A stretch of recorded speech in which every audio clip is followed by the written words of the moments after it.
Celebrities लोग इतने खूबसूरत क्यों दिखते हैं? चाहे मेल हो या फिर फीमेल हो। एक्चुअली ब्यूटी तो उनके प्रोफेशन का पार्ट है बिकॉज उनको हर समय प्रेजेंटेबल रहना है और धीरे धीरे ये चीज़ हम सभी की लाइफ में आ रही है। पहले एक टाइम था कि ब्यूटी ट्रीटमेंट सिर्फ फीमेल्स तक कन्फाइंड थे। अब ब्यूटी के पैमाने बदल चुके हैं। ये मेल्स भी अब जाने लगे हैं एस्थेटिक ट्रीटमेंट के लिए क्योंकि उन्हें भी प्रेजेंटेबल रहना है आजकल।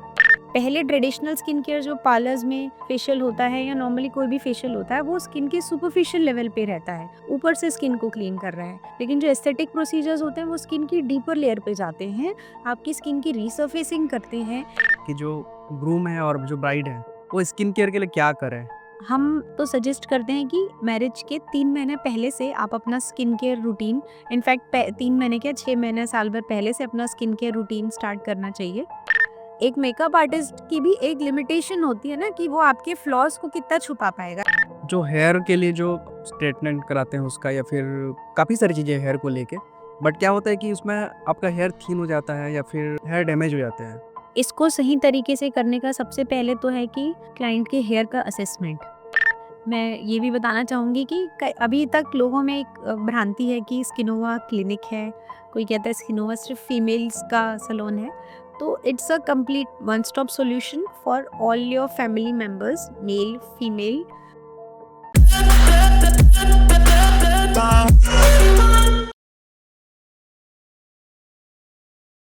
Doctor Sneha ji, welcome to the podcast. कैसे हैं ma'am? Thank you very much, Toshji, and thank you for inviting me for this podcast. Most And welcome. it's my pleasure to do this. Thank you very mind much. Pleasure ma'am. मैंने कुछ research किया अभी कुछ time पहले कि celebrities लोग इतने खूबसूरत क्यों दिखते हैं? चाहे मेल हो या फिर फीमेल हो। Then I got to know कि एक चीज़ होती है मैम जो एस्थेटिक ब्यूटी बोलते हैं जिसको। तब मुझे पता चला। सो सबसे पहला क्वेश्चन आपसे मेरा ये है कि ये एस्थेटिक ब्यूटी या फिर एस्थेटिक ट्रीटमेंट्स ये होती क्या है? अ, पहला आपका क्वेश्चन था कि सेलिब्रिटीज इतने ब्यूटीफुल क्यों दिखते हैं। जी।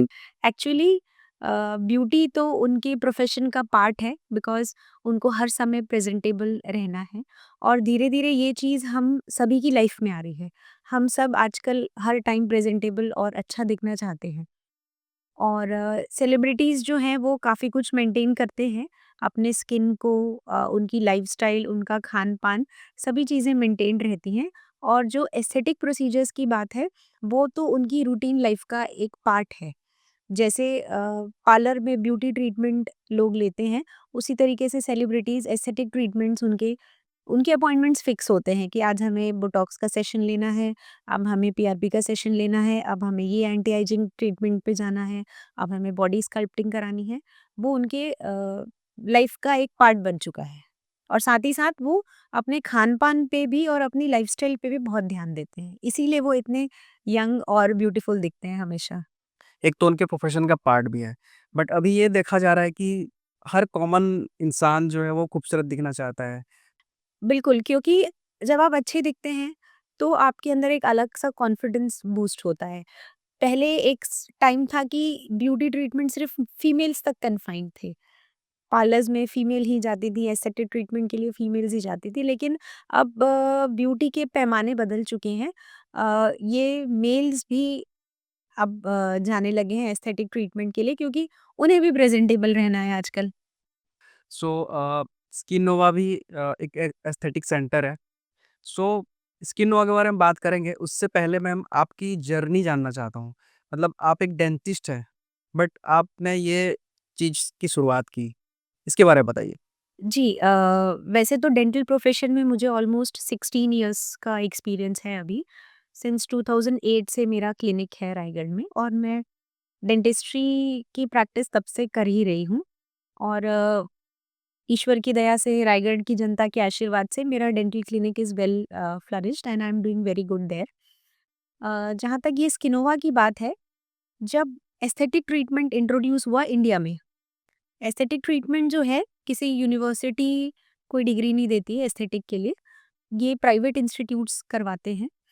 तो एस्थेटिक ट्रीटमेंट जब हमने इंट्रोड्यूस हुआ इंडिया में, हम जब खुद को अपग्रेड करने की सोचते हैं like being in a medical profession, हम हर साल कुछ ना कुछ अपने आप को अपडेट करते हैं।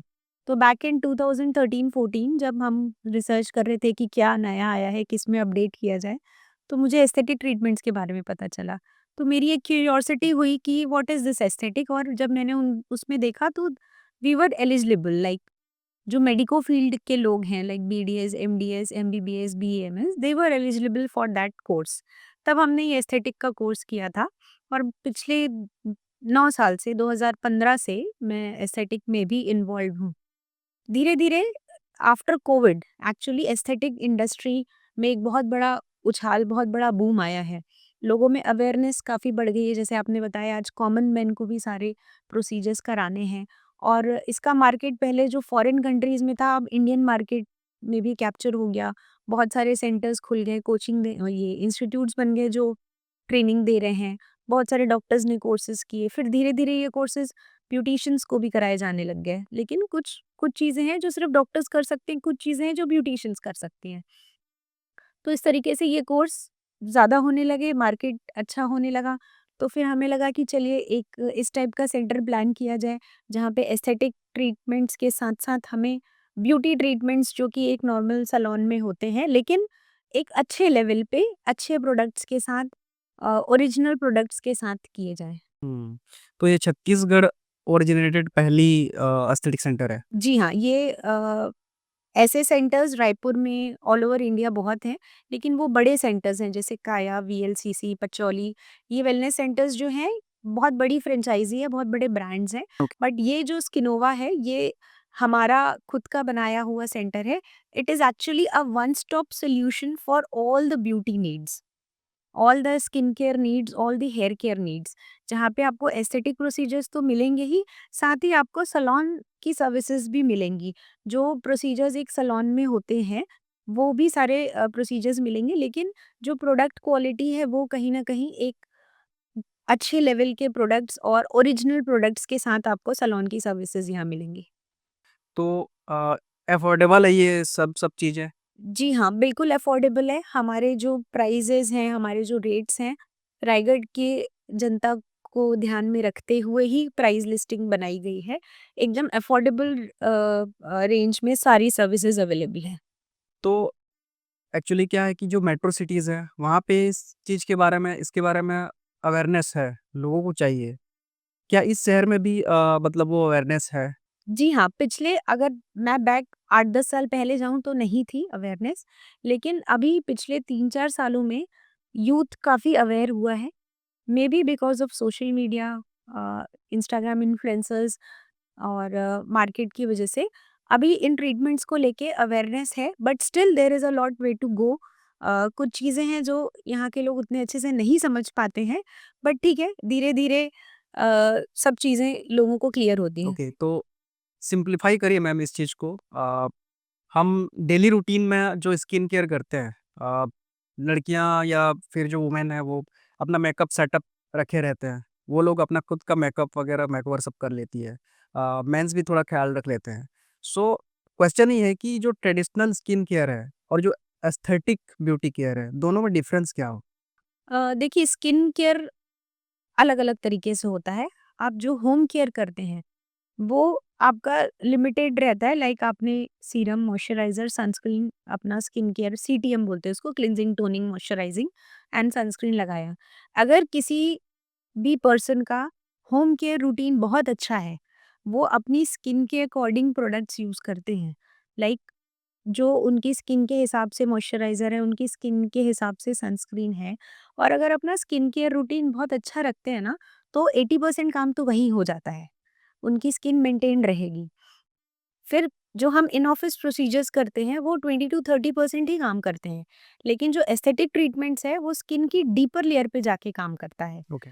पहले ट्रेडिशनल स्किन केयर जो पार्लर्स में फेशियल होता है या नॉर्मली कोई भी फेशियल होता है, वो स्किन के सुपरफिशियल लेवल पे रहता है, ऊपर से स्किन को क्लीन कर रहा है। लेकिन जो एस्थेटिक प्रोसीजर्स होते हैं वो स्किन की डीपर लेयर पे जाते हैं, आपकी स्किन की रीसर्फेसिंग करते हैं और कोलेजन प्रोडक्शन को बढ़ाते हैं। तो जैसे हमारा कोलेजन प्रोडक्शन अच्छा होगा, हमारी स्किन की क्वालिटी उतनी अच्छी रहेगी। Because with as we age, जैसे हम एज होते जाते हैं, हमारे जो स्किन के अंदर कोलेजन होता है, जो प्रोटीन होता है, उसकी क्वालिटी जो है वो डिग्रेड होती है। तो अगर क्वालिटी डिग्रेड होगी तो स्किन में सैगिंग आने लगती है, स्किन झूलने लगती है, फ्लेक्सिटी कम हो जाती है स्किन की। लेकिन ये प्रोसीजर्स क्या करते हैं, कोलेजन की क्वालिटी को बूस्ट कर देते हैं, स्किन अपना ही कोलेजन और अच्छा बनाने लगती है। तो जितना अच्छा कोलेजन बनेगा स्किन का, उतनी उसकी क्वालिटी मेंटेन रहेगी। मैम बहुत सारे मिथ्स हैं एस्थेटिक के बारे में कि एक होता है ब्यूटी ट्रीटमेंट, एस्थेटिक ट्रीटमेंट, एक होती है सर्जरी। दोनों में क्या डिफरेंस है? मिथ जो है ब्यूटी ट्रीटमेंट्स को लेके या एस्थेटिक ट्रीटमेंट्स को लेके ऐसे हैं कि बहुत क्लाइंट्स आते हैं हमारे पास, बहुत पेशेंट्स आते हैं कि मैम ये हमें प्रॉब्लम है, हमें मेलास्मा का प्रॉब्लम है, या हमें रिंकल्स हो रहे हैं फेस पे, या दाग धब्बे आ रहे हैं, या मुहासे हो रहे हैं। तो वो आते हैं, फिर जब मैं उन्हें कहती हूँ कि ठीक है इसका ट्रीटमेंट हो जाएगा, आपको ऐसा-ऐसा प्रोसीजर फॉलो करना पड़ेगा, ये होम केयर करना पड़ेगा। लेकिन फिर उनका अगला क्वेश्चन ये रहता है कि मैम ये परमानेंट रहेगा? ओके। बहुत सारे 50% ऑफ द क्राउड ऐसा ही बोलता है कि मैम ये परमानेंट रहेगा। तो ये एक बहुत बड़ा मिथ है कि हमने स्किन ट्रीटमेंट किए तो वो परमानेंट रहेंगे। स्किन हमारी बॉडी का लार्जेस्ट ऑर्गन है और कंटिन्यूअसली स्किन अंदर से नई नई सेल्स बनते हैं और ऊपर आते रहते हैं वो। और स्किन केयर बहुत सारी चीज़ों पे डिपेंड करता है, आप क्या लाइफ़स्टाइल मेंटेन कर रहे हैं, आप होम केयर रूटीन क्या फ़ॉलो कर रहे हैं, आप क्या खा रहे हैं, आपके हार्मोनल बैलेंस बॉडी में ठीक है कि नहीं, आपको थायराइड तो नहीं है, आपको पीसीओडी तो नहीं है। तो इन सब चीज़ों पे भी डिपेंड करता है। तो अगर आपकी बॉडी में कुछ प्रॉब्लम आई, हार्मोनल चेंजेस आए, तो स्किन में फिर से वो प्रॉब्लम्स उभर सकती हैं वापस। कोई भी चीज़ परमानेंटली नहीं हो सकती ना। हमने एक बार मेलास्मा को अगर कुछ कम कर लिया या ठीक भी कर दिया, वो दोबारा उभर सकता है। लेज़र हेयर रिडक्शन किया, तो फिर से अगर हार्मोनल इम्बैलेंस बॉडी में होगा, तो अगेन वो हेयर ग्रो वापस हो सकती है। पिंपल्स दोबारा से आ सकते हैं। आपको एक प्रॉपर रेजीम स्किन केयर का फॉलो करना पड़ेगा। तो ये एक बहुत बड़ा मिथ है। देन ये सर्जरी और ब्यूटी ट्रीटमेंट, इसके बारे में? सर्जरी आती है, जैसे हम एक एज है, हम अभी 40s में हैं या 30s में हैं, तो अगर हमारे फेस पे झुर्रियाँ आ रही हैं, तो हम बोटॉक्स के थ्रू उन झुर्रियों को हाइड कर सकते हैं, ठीक है? लेकिन बोटॉक्स की भी एक लिमिटेशन है। अब कोई 60 प्लस का पर्सन है, उसके फेस पे झुर्रियाँ हैं, उनके फेस में सैगिंग है, तो वहाँ पे बोटॉक्स और फिलर्स काम नहीं कर पाएँगे। बिकॉज़ उनकी स्किन में सैगिंग आ चुकी है, मसल लॉस, वॉल्यूम लॉस हो चुका है, फैट लॉस हो चुका है। तो वहाँ पे सर्जिकल प्रोसेस ही काम आएगा, जो कि प्लास्टिक सर्जन का काम है। जो फेस लिफ्ट करेगा या नेक लिफ्ट करेगा या जिस भी एरिया में उनको प्रॉब्लम होगी, वो तब वो प्रोसीजर करा सकते हैं। जहाँ पे ये नॉन इन्वेसिव या पार्शियली इन्वेसिव चीज़ें हैं, वो काम नहीं करेंगी, फिर सर्जरी काम करेगी। तो ये बोटॉक्स है मैम, ये एज रिवर्सल बोलते हैं या फिर anti ageing? Anti ageing anti ageing का बोलते काम हैं। करती है। हाँ। कैसे काम करती है बोटॉक्स? बोटॉक्स एक्चुअली जो होता है, actually it is a botulinum toxin. ये एक बैक्टीरिया से डिराइव्ड होता है, प्रोटीन है। ये क्या करता है, बेसिकली मसल्स को रिलैक्स कर देता है। तो जब जैसे-जैसे हमारी जिन मसल्स में मूवमेंट ज़्यादा होता है, जैसे क्रोज़ फीट आते हैं, जब हम स्माइल करते हैं या हम जब एक्सप्रेशंस देते हैं या हमारे फोरहेड पे लाइन्स आती हैं हमारे एक्सप्रेशंस के कारण, तो जो मसल्स का यूज़ ज़्यादा होता है, वो जगह पे रिंकल्स जल्दी पड़ने लगते हैं, क्योंकि मसल वहाँ से फैट डिस्प्लेसमेंट होता है, तो वो वहाँ पे रिंकल्स आने लगते हैं। बोटॉक्स बेसिकली क्या करता है, जिन मसल्स का मूवमेंट ज़्यादा हो रहा है, उनको रिलैक्स कर देता है। Basically it is applicable generally on the upper face और डायनामिक लाइंस पे काम करता है, कि जो मूवमेंट के समय हमारे फेस पे रिंकल्स बन रहे हैं वो नहीं बनेंगे। ओके। तो हेयर के लिए भी काम करता है बोटॉक्स? अ, हाँ, ये बड़ा अच्छा क्वेश्चन है। फेस बोटॉक्स एक मेडिकल ट्रीटमेंट है, मेडिकल ग्रेड का ट्रीटमेंट है। जो बोटुलिनम टॉक्सिन है, आपको कोई नॉन ट्रेन्ड पर्सन से आप नहीं ले सकते। जो सर्टिफाइड ट्रेन्ड प्रोफेशनल्स हैं, वही आपको बोटॉक्स के इंजेक्शंस दे सकते हैं। और जो हेयर बोटॉक्स की बात है, हेयर बोटॉक्स जो होता है वो सैलून का प्रोसीजर है। ओके। बेसिकली हेयर बोटॉक्स एक प्रोटीन ट्रीटमेंट है, जो आपके बालों में एक प्रोटीन की कोटिंग कर देता है। तो बालों में जो फ्रीजीनेस और ड्राइनेस होती है, वो चली जाती है। वो हेयर लेंथ पे काम करता है बोटॉक्स, हेयर बोटॉक्स। और वो भी मैं बोलूँगी कि किसी trained salon professional, trained art hair artist या अच्छे प्रोडक्ट के साथ किया जाए, तो उसके भी रिजल्ट्स अच्छे रहते हैं। आपने मैम फिलर्स के बारे में बताया। इसके बारे में और इन डेप्थ बताइए थोड़ा-सा कि फिलर्स क्या काम करती है? जैसे मैंने बताया बोटॉक्स जो है डायनामिक लाइंस पे काम करते हैं, फिलर्स बेसिकली वॉल्यूम लॉस पे काम करता है और filler lower of the half of the face पे ज़्यादा लगता है। जैसे कि ये नेज़ोलेबियल फ़ोल्ड है, ये गड्ढा बन जाता है विथ एज, जैसे-जैसे हम एज होते हैं। तो यहाँ पे नेज़ोलेबियल फ़ोल्ड को फिल करने के लिए फिलर डाले जाते हैं। बहुत से लोग होते हैं जिनकी आँखों के नीचे डार्क सर्कल्स आते हैं। डार्क सर्कल्स पिगमेंटेशन भी होता है और एक गड्ढा बन जाता है, वॉल्यूम लॉस हो जाता है। तो उस वॉल्यूम को फिल करने के लिए फिलर का मतलब हम कुछ चीज़ फिल कर रहे हैं। बेसिकली हाइलुरोनिक एसिड होता है उसमें, जो आपके फेस पे एक वॉल्यूम दे देता है। मतलब अगर किसी के यहाँ पे अगर गड्ढा गड्ढा है, है, हाँ, तो उसको फ़ील कर देगा फिल वो। कर देगा। ओके, तो फिर आप फ्रेश लुक में आ फ्रेश जाएँगे। लुक में आ जाएँगे। जैसे चीक से जैसे हम उम्र बढ़ती है तो सैगिंग होती है। मिड फेस जो है थोड़ा-सा सैग होने लगता है, यहाँ पे चीक वॉल्यूम लॉस हो जाता है। तो वहाँ फिलर डालने से वहाँ पे एक वॉल्यूम आ जाता तो ये जॉ लाइन के लिए भी ये है। सारी जॉ चीज़ें होती लाइन के लिए भी करते हैं। हैं? ओके। सबका अलग-अलग कंसर्न होता है। किसी को चीक में वॉल्यूम चाहिए, किसी को अंडर आई में वॉल्यूम चाहिए, किसी को जॉ लाइन मॉडिफाइड चाहिए। तो ये कंप्लीटली कस्टमाइज्ड होते हैं ट्रीटमेंट। कोई अगर मेरे पास पर्सन आता है 40 प्लस या 45 प्लस, उसे अपना पूरा फेस में चीज़ें ठीक करनी है, तो हमें कंबाइंड ट्रीटमेंट करना पड़ता है। बोटॉक्स भी करना पड़ता है, फिलर भी करना पड़ता है और कई जगह पे थ्रेड लिफ्ट भी करना पड़ता है। ऐसे कोई स्किन केयर रूटीन है मैम, मतलब जैसे आप 20s में है, कोई 30s में, कोई 40s 50s में है, तो स्किन केयर रूटीन उसके अकॉर्डिंग क्या होनी चाहिए? हाँ, जो अर्ली 20s में लोग हैं, आजकल मेरे पास 1-2 लड़कियाँ आई थी कि मैम 20-22 साल की लड़कियाँ थी। दे वर लाइक कि मैम हम रेटिनॉल लगा रहे हैं। What is that? रेटिनॉल एक विटामिन ए का डेरिवेटिव है, जो एंटी एजिंग है। बेसिकली हम रेटिनॉल प्रेफ़र करते हैं 35 प्लस के लोगों ओके। के लिए। लेकिन इन्फ्लुएंसर्स देख-देख के, सोशल मीडिया देख-देख के लोग सारी चीज़ें आजकल लगाने लगे हैं। और रेटिनॉल स्किन से थोड़ी स्किन सेंसिटिविटी भी बढ़ती है, तो उसको सही तरीके से लगाना बहुत ज़रूरी है। 20s में मेरे हिसाब से एक अच्छा मॉइस्चराइज़र और एक अच्छा सनस्क्रीन, उसके अलावा कोई और चीज़ की ज़रूरत नहीं है क्योंकि स्किन इटसेल्फ बहुत अच्छी होती है यंग एज में। लेकिन हमें सन प्रोटेक्शन ज़रूरी है और मॉइस्चराइज़र लगाने से स्किन में हाइड्रेशन मेंटेन रहता है। तो एक मॉइस्चराइज़र और सनस्क्रीन स्किन के अकॉर्डिंग अगर लगाते रहेंगे तो और किसी चीज़ की नीड नहीं है। और बीच-बीच में स्किन एक्सफोलिएशन करा लिया, स्क्रबिंग करा लिया, तो that will work wonders for 20 वाले जो लोग हैं उनके लिए। हाँ, जैसे हम 30s में एंटर करते हैं तो हमारे एजिंग के साइन्स दिखने लगते हैं। कहीं किसी को पिगमेंटेशन दिखने लगेगा, किसी को फाइन लाइन्स दिखने लगेंगी और बिकॉज़ फीमेल बॉडी में हार्मोनल चेंजेस भी बहुत होते हैं during pregnancies and during delivery, तो उसकी वजह से अगर कोई प्रॉब्लम आ रही है स्किन में, तो उसके अकॉर्डिंगली जो आपकी स्किन में कंसर्न आ रहा है, उसके अकॉर्डिंगली चीज़ें यूज़ करनी चाहिए, जिसमें मॉइस्चराइज़र और सनस्क्रीन तो रहेगा ही रहेगा। सीरम्स जैसे हम ऐड ऑन कर सकते हैं विटामिन सी, जो कि बहुत अच्छा एंटीऑक्सीडेंट है, जो स्किन में पिगमेंटेशन भी रोकेगा, आपके फाइन लाइन्स को भी प्रिवेंट करता है। नाइसिनामाइड है, जो ओपन पोर्स पे काम करता है। रेटिनॉल भी स्टार्ट कर सकते हैं हफ्ते में 2 दिन, जो आपके रिंकल्स को, फाइन लाइन्स को प्रिवेंट करेगा। तो ये चीज़ें 30s में ऐड करते हैं।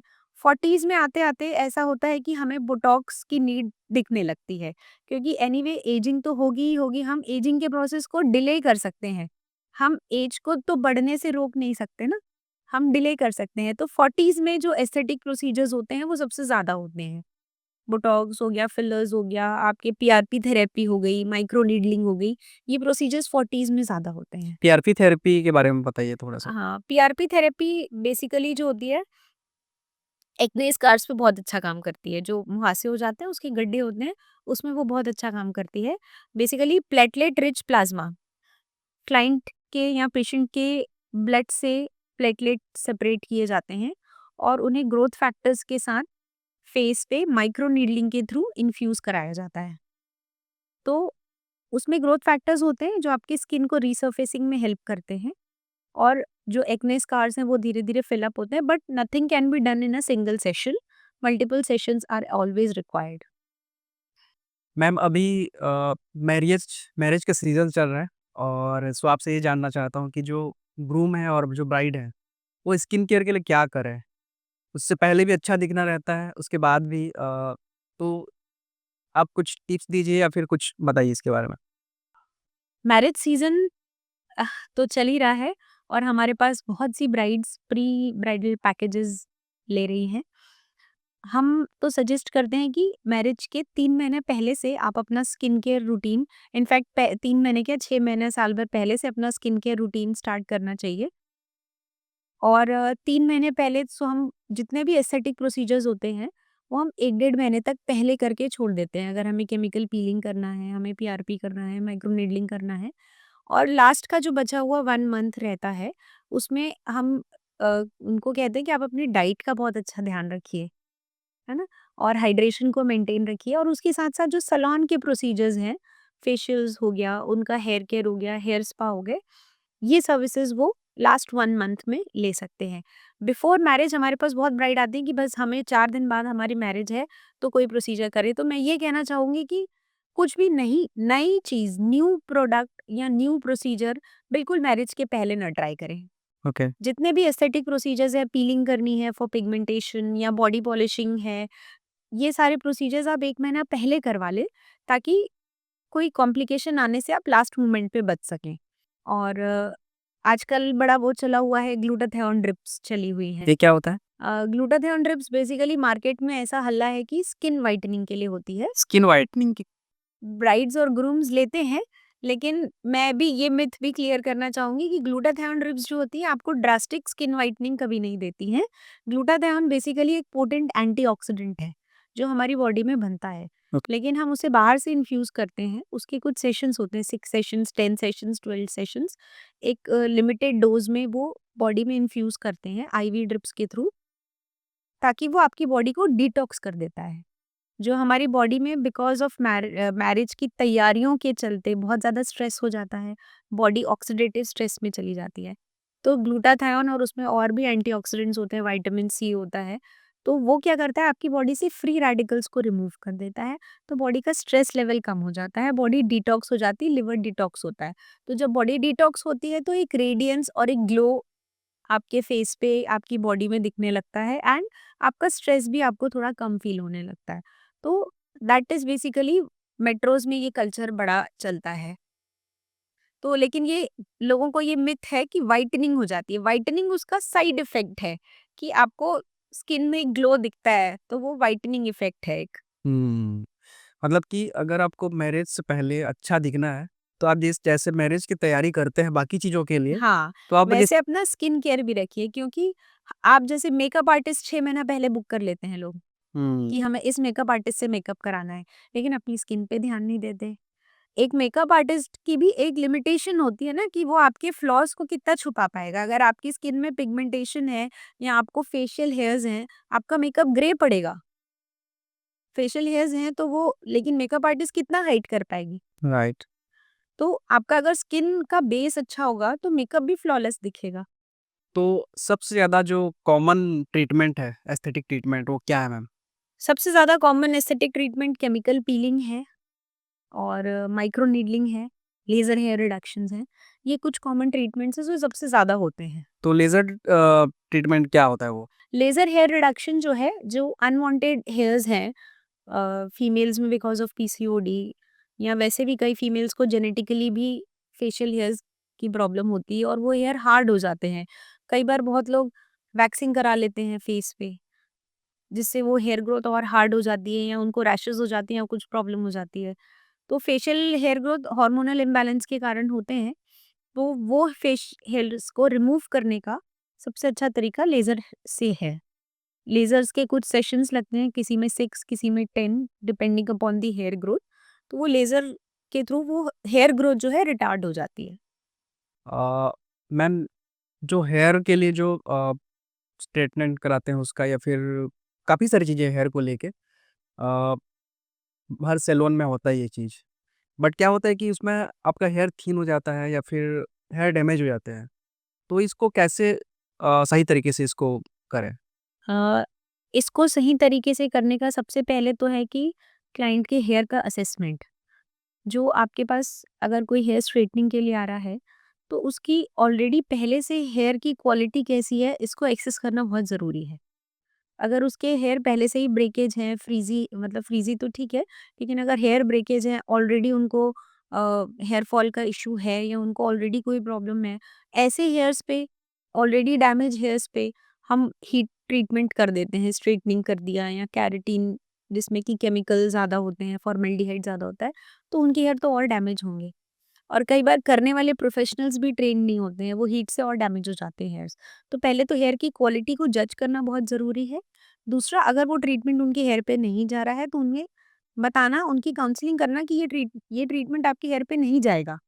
उसके और जो ऑप्शंस हैं उसके लिए, उसके अलावा जैसे कि अगर किसी को स्ट्रेटनिंग करानी है लेकिन उनके हेयर पे वो स्ट्रेटनिंग नहीं जाएगी, उनके हेयर में उतनी स्ट्रेंथ नहीं बची है कि वो स्ट्रेटनिंग क्रीम के केमिकल को झेल पाए, तो ऐसे लोगों के लिए बोटॉक्स या नैनोप्लास्टिया ज़्यादा अच्छा ऑप्शन है, जिसमें केमिकल कम रहते हैं। मतलब कि आप बिना प्रोफेशनल के मत कराइए। हाँ, मतलब कई बार होता है कि लोग चले जाते हैं और सामने वाले को लगता है कि ये पैसे तो मिल रहे हैं, कर दो। वैसा नहीं करना चाहिए। और कुछ ट्रीटमेंट्स अभी न्यूअर भी आए हैं, जैसे हीट ट्रीटमेंट ले लेके लोगों के बाल डैमेज हो जाते हैं, लोग पोस्ट केयर नहीं कर पाते। ये ट्रीटमेंट कराना तो ईज़ी है लेकिन पोस्ट केयर भी उतनी ही इम्पोर्टेंट है। शैम्पू, कंडीशनर, मास्क आपको रेगुलरली यूज़ करना है अकॉर्डिंग जैसा उसका प्रोटोकॉल है वैसा। नहीं कर पाते पोस्ट केयर, हेयर थोड़े डैमेज हो जाते हैं या बिकॉज़ ऑफ हीट अगर हेयर डैमेज हो गए हैं, तो आजकल कुछ नए ट्रीटमेंट्स आए हैं, फाइबरप्लेक्स, ओलाप्लेक्स, ये ट्रीटमेंट हैं जो स्पा जैसे होते हैं जिनमें हीट नहीं लगती बालों में और आपकी बालों का टेक्सचर जो है वो इम्प्रूव हो जाता है। उसके भी कुछ 3 या 4 सेशंस ऐसे लगते हैं जिसमें हीट ट्रीटमेंट नहीं होगा। तो हीट ट्रीटमेंट क्या सही है, मतलब ज़्यादा करवाना? ज़्यादा तो देखिए अति हर चीज़ की बुरी होती है, लेकिन अब ट्रेंडिंग है, हमें अच्छा भी दिखना है, बालों की क्वालिटी भी इम्प्रूव करनी है, तो सबसे सेफेस्ट ट्रीटमेंट जो है बोटॉक्स और नैनोप्लास्टिया है, कंपैरेटिव टू स्मूथनिंग या keratin. These are the safest one जिसमें केमिकल कम लगता है बालों में। सो सबसे लेटेस्ट ट्रीटमेंट क्या है एस्थेटिक में? अभी जो हम यहाँ पे सबसे स्किनोवा में लेटेस्ट एंटी एजिंग ट्रीटमेंट दे रहे हैं, that is exosomes LB. Exosomes एक बहुत अच्छा मॉलिक्यूल है, वो बेसिकली माइक्रो नीडलिंग के थ्रू हम स्किन में इन्फ्यूज़ करते हैं and that works wonders for the skin. वो एंटी एजिंग भी है, आपके फाइन लाइन्स रिंकल्स को भी प्रिवेंट करेगा, आपकी स्किन की रीसर्फेसिंग कर देगा, एक्ने स्कार्स पे भी काम करता है, अंडर आई जो पिगमेंटेशंस है अंडर आई को भी कवर करता है, फेस पे अगर झुर्रियाँ डेवलप हो रही हैं तो उनको भी रोकेगा। उसको साल में 4 सेशन अगर हम एक्सोसोम्स के लेते हैं और 4 sessions of micro needling will improve the collagen 400 times. Collagen की क्वालिटी इतनी इम्प्रूव हो जाती है, तो हम एजिंग को थोड़ा और स्लो कर सकते हैं। Okay, okay. बहुत ज़्यादा इन्फॉर्मेटिव पॉडकास्ट था मैम आपके साथ। एंड स्किनोवा मेन और वुमेन दोनों के लिए काम करती है एक्चुअली। Yes, yes. ओके। मैं ये भी बताना चाहूँगी कि अभी तक लोगों में एक भ्रांति है कि स्किनोवा क्लिनिक है, कोई कहता है स्किनोवा सिर्फ फीमेल्स का सलोन है, तो it's a complete one stop solution for all your family members, male, female.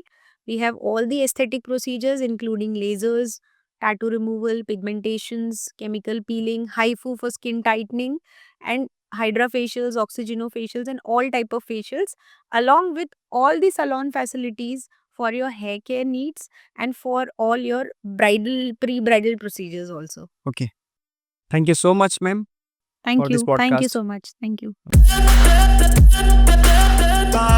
you.